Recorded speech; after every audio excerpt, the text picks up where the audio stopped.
Olá, boa tarde a todos, bem-vindos a mais um bate-papo de mercado semanal. Aqui quem está falando é Luiz Fernando Roxo e hoje é dia 7 de março de 2013. Então, o canal está aberto, quem quiser pode fazer seu comentário, deixar sua pergunta, fazer alguma crítica, o que quiser, está aberto o canal para a gente conversar sobre o assunto. Então, estou dando início agora a esse programa, que é um programa em que durante uns 20 e poucos minutos a gente tenta mais ou menos explicar para vocês quais foram os principais drives da semana, quais foram os principais acontecimentos, tanto economicamente quanto no mercado, e a gente tenta também ligar uma coisa na outra, entender, né, traduzir o economês aí para um tipo de linguagem um pouco mais simples e também tentar fazer a ligação de uma coisa com a outra. O que a economia tem a ver com o mercado, para a gente também ter uma perspectiva de longo prazo.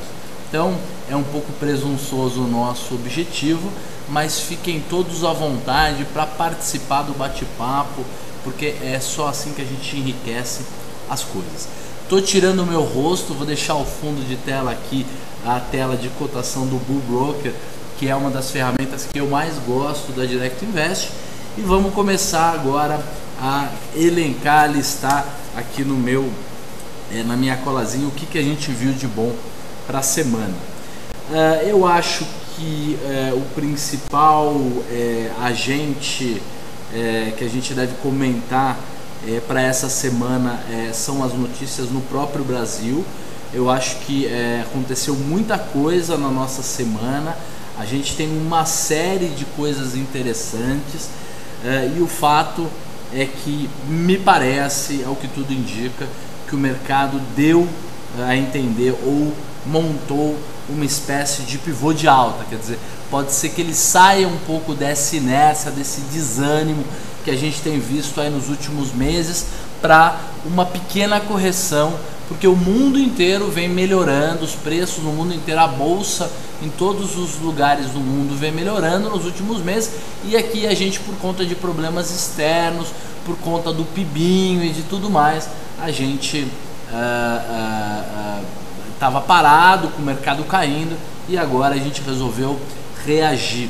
E isso tem muito a ver com aquele efeito que a gente falou na semana passada, que é o efeito do boato e do fato, né? Como depois que as coisas acontecem, existe a possibilidade de uma mudança de perspectiva. Então vamos falar um pouco mais sobre isso. E o que eu estou falando na verdade é que uma das piores notícias do ano foi o PIBinho, junto com esse mar de notícias ruins da Petrobras, e a Petrobras, por conta da mudança do preço do diesel, fez o mercado andar, né? E o mercado andou como um todo e hoje reagiu mais ainda. É muito interessante, eu acho que a gente não para de aprender com o mercado, e é por isso que a gente sempre está evoluindo, sempre está conhecendo mais e consequentemente melhorando o resultado dos nossos investimentos. Então eu acho que a primeira notícia é que o Warren Buffett, né, um dos maiores capitalistas da história, uma pessoa que pessoalmente eu admiro demais, que sabe tudo de finanças, está no Brasil. Veio junto com os sócios dele da Ambev, o pessoal da 3G, que é o Lehman, o Sucupira e o Teles. Ele está no Brasil, foi visitar as instalações da Ambev, foi ver um pouco como as coisas funcionam aqui.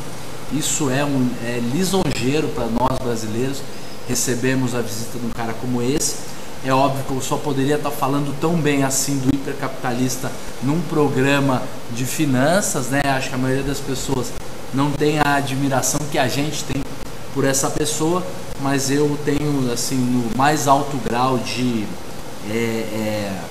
pessoa que mudou o mundo e que está ajudando o mundo todo a melhorar. Legal.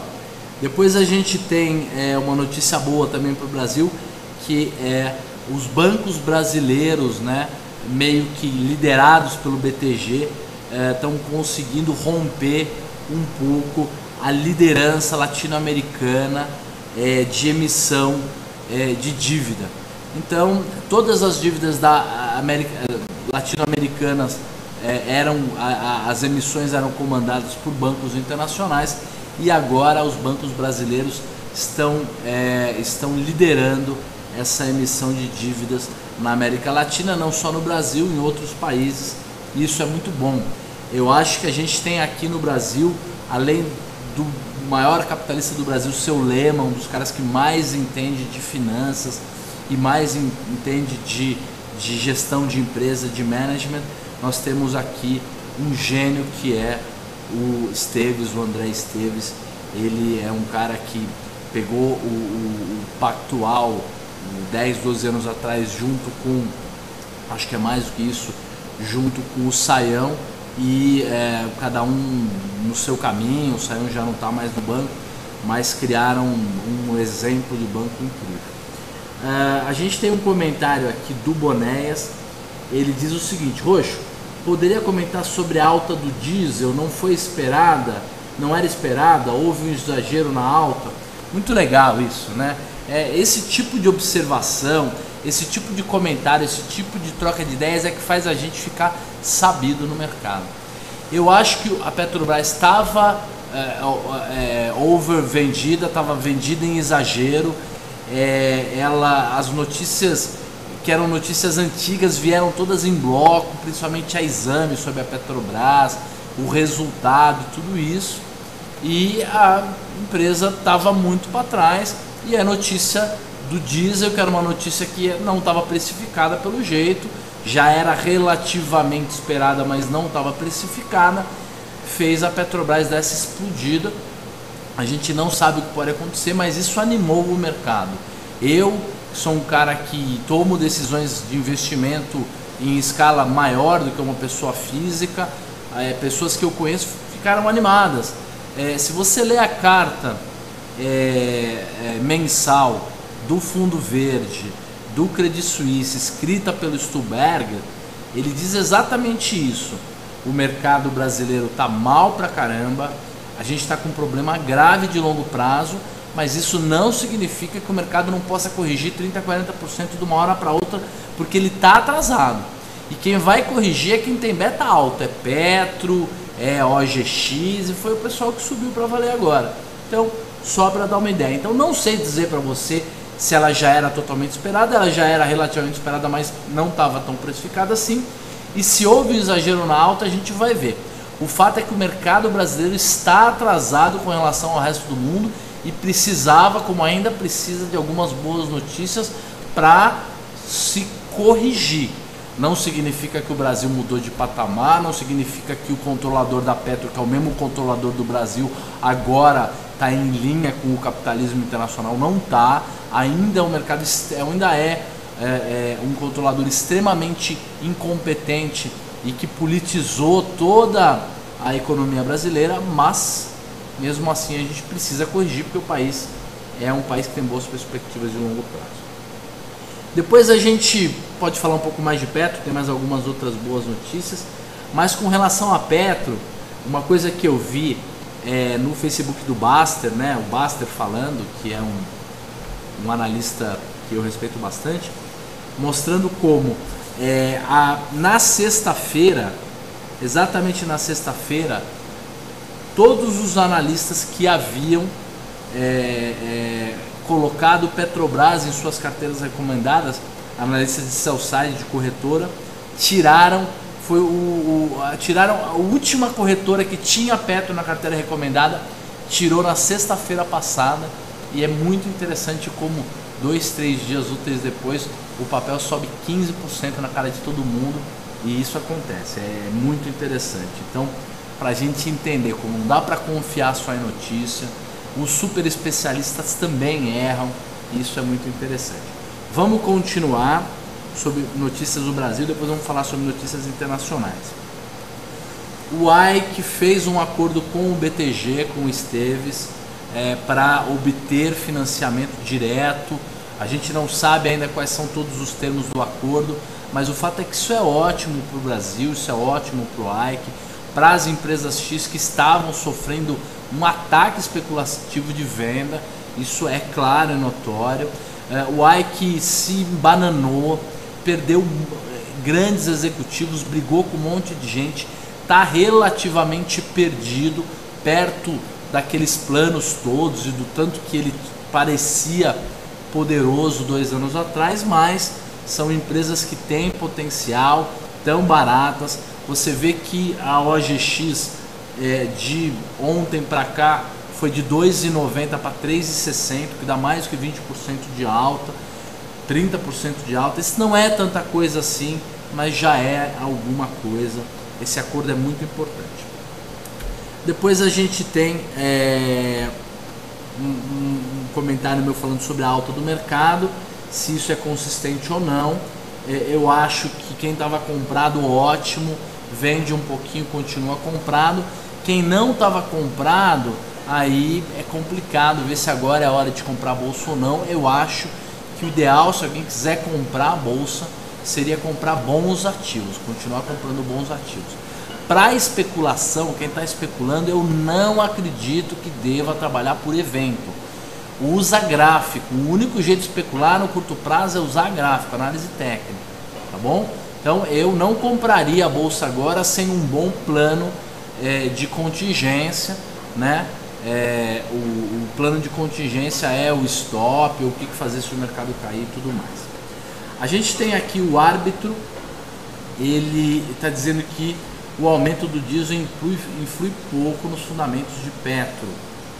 É verdade, isso não é tão impactante assim, mas isso foi um sinal, tá certo? Um sinal de que a Petro não está abandonada. A Petro tem valor por si só. Eu não sou comprador de Petro, não compro Petro, tá? Mas o fato é que ela corrigiu, ela tinha caído demais e corrigiu e usou isso como motivo, tá certo? Mas o árbitro está certo. Esse aumento do diesel não vai mudar a situação da Petrobras no longo prazo. O que pode mudar é a perspectiva, isso é diferente. Depois saíram algumas notícias de inflação. Da semana passada para cá, de qualquer maneira, a situação da inflação melhorou. De 2 semanas para cá, o IPC veio bem melhor. O mês passado a gente tinha mais de 1% de inflação, esse mês veio com 0,20%. É possível, como a gente já havia falado, se houver queda no preço de alimento, a gente ter deflação. Porém, o boletim Focus, que é um boletim que nada mais faz do que estimar a média das previsões, então fazer um cálculo médio das previsões de inflação e PIB e câmbio e tudo mais para o Brasil e divulgar qual é a média que os economistas das instituições brasileiras estão estimando para o dólar, para a inflação e para o PIB, e eles corrigiram em 1 centavo, em 0,1% a estimativa de inflação para 2013 de 5,69 para 5,7. Isso não é grande coisa, mas o fato é que a inflação de curto prazo deu uma pequena melhora. Nós temos um problema grave de inflação no Brasil que não existe no resto do mundo, pelo menos no resto do mundo civilizado, que é a inflação inercial. Então, se houver uma alta de 5%, isso já significa uma correção em todos os contratos de 5%, e é por isso que a gente sempre vem carregando o que aumentou mais o que vai aumentar. Então só uma perspectiva de melhora, de desaceleração da inflação para a gente já é muito bom, já é muito importante. Depois a gente tem notícias internacionais, já falamos muito do Brasil. Sobre Estados Unidos, a gente tem o Congresso aprovando o financiamento do governo para 2013. Isso era algo que estava em aberto, então é o tal do sequestro, a gente evita um problema grave nos Estados Unidos.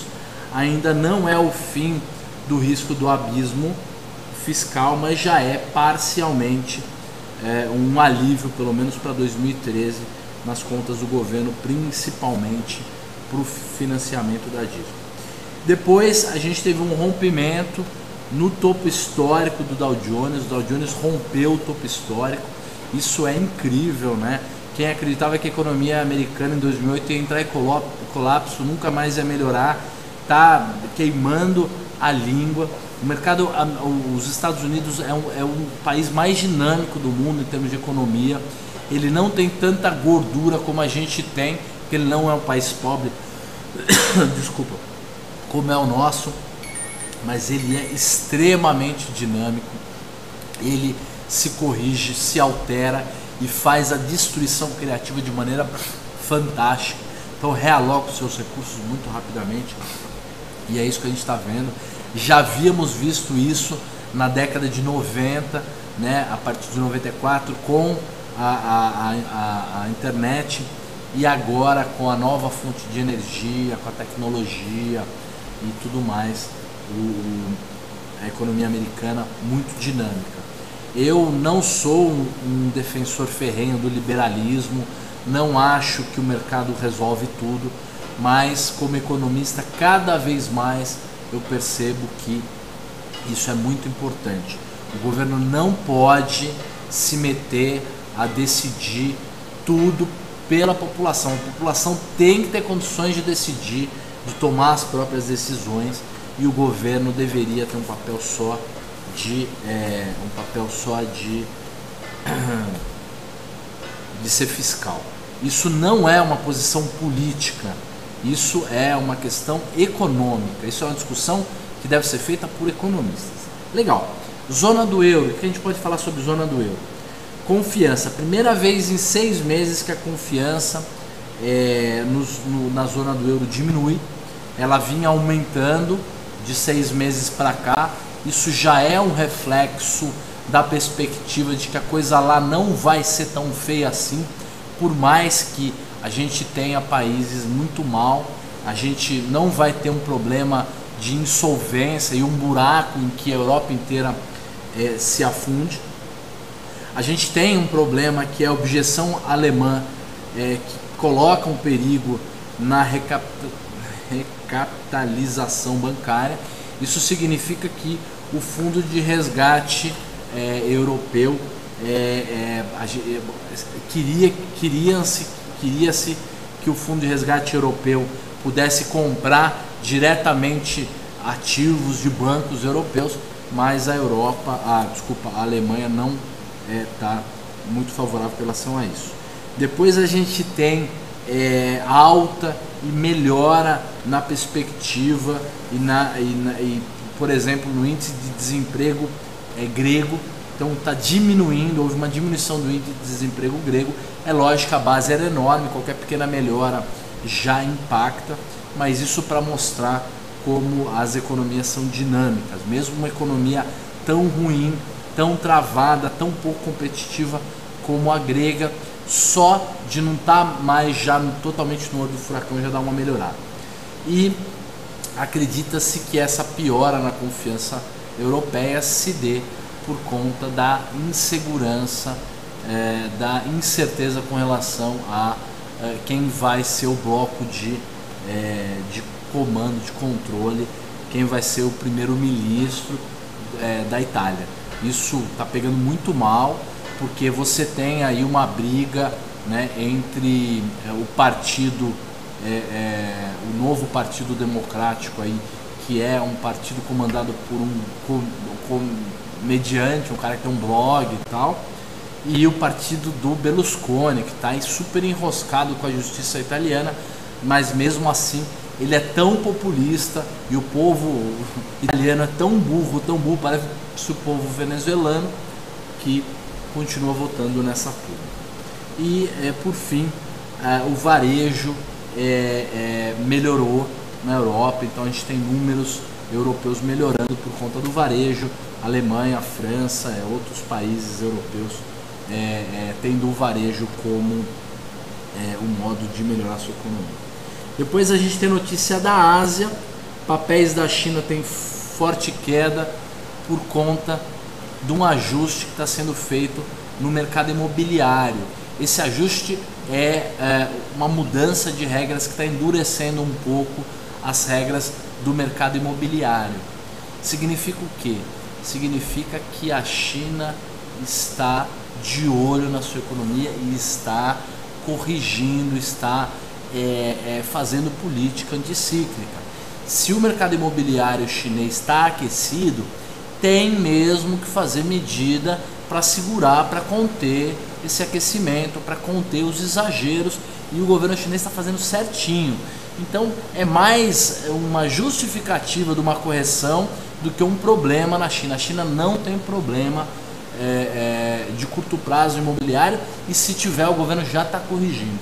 E o segundo é que um dos maiores especialistas em China, um economista e professor acadêmico chinês, dizendo que a expectativa, a perspectiva, a previsão de alta do PIB de 7,5% da China é conservadora. Ele acha que é desse número para cima.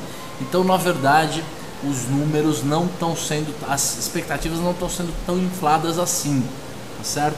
Pelo menos é o que acha esse cara, isso é bom. Terceiro, o Nikkei está no maior, Nikkei é o índice da Bolsa de Tóquio, está no maior nível desde 2008. Então só a gente, né, que está num nível pior do que 2008. A Bolsa aqui bateu 70 mil pontos, ela está abaixo de 60 mil pontos. Isso só no Brasil, o resto do mundo já corrigiu ou totalmente ou parcialmente a crise de 2008, pelo menos em termos de bolsa, de perspectiva. É lógico que a Europa também não. Gente, era mais ou menos isso. Vou recapitular o que a gente falou, porque algumas mensagens são importantes. O fato é que essa correção que a Bolsa Brasileira fez é importante. Temos que ver se isso é uma mudança de perspectiva para o Brasil ou não.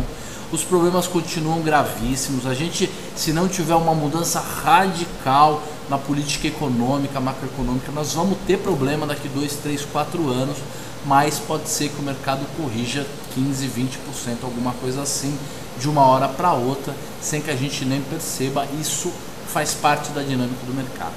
Com relação ao mercado, então, era mais ou menos isso que a gente tinha que falar.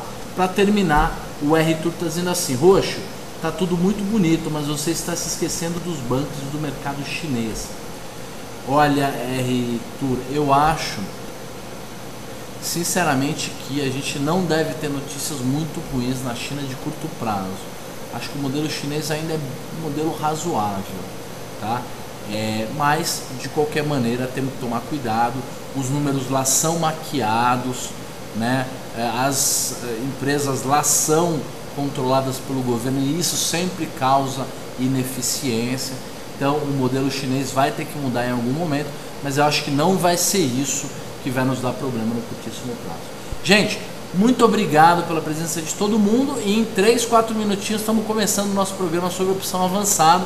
Vai ser legal a gente ver qual foi o efeito nas opções para essa última grande alta de Petro e de OGX, e vamos ver o que acontece aí, tá bom? Obrigado mesmo pela presença de todo mundo. Daqui a pouquinho tem mais bate-papo. Para quem não vai acompanhar esse bate-papo, segunda-feira a gente está de volta com o bate-papo básico de opções. Obrigado para todo mundo e até daqui a pouco, ou até segunda-feira.